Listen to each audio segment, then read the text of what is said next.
We believe that high-performing teams should have a very clear behavioural framework that they work to.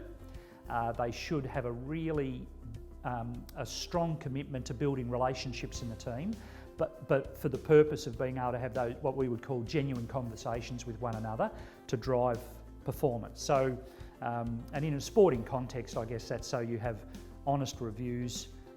When you're feeling as though something's not right, you could voice your opinion, input into training, all those sorts of things come into that bracket. So I know that was one of the things I know that early days the athletes responded really positively to that you were doing. So that idea of the quick review after training, what would you recommend? What do you think we might need to adjust for tomorrow? I think your capacity to listen to them, not necessarily have to take everything on board. I think that was also something that some people used to confuse. When you're engaging the athletes, it doesn't mean they have to run everything, but it means they feel valued enough that their opinion does count.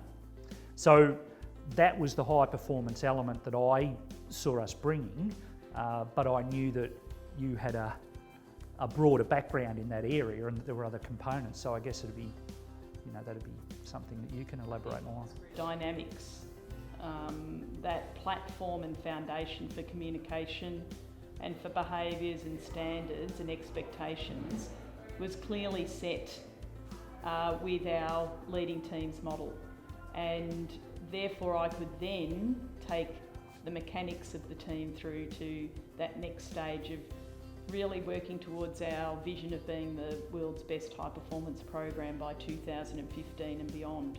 So I wasn't just putting it out there as a wishy-washy vision, it really was fair income, and which is one of our pact behaviours. Yes. And, but it's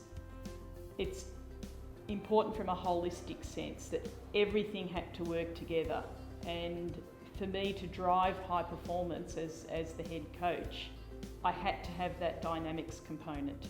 It had to actually precede the work that we then went ahead and did in physical conditioning and in psychological preparation for performance and technical work and tactical work, and even to the point of like last year's series in New Zealand and against England, we took our performance analysis to a whole new level because of the way we communicate together as a team, that everyone's opinion is valued. So to the point where the players developed their own game plan for England, and they would never have been able to do that or accept that as the right way to go without having a lot of experience already about their ability to give us feedback, how we respect that as coaches, and then we still feed back to them.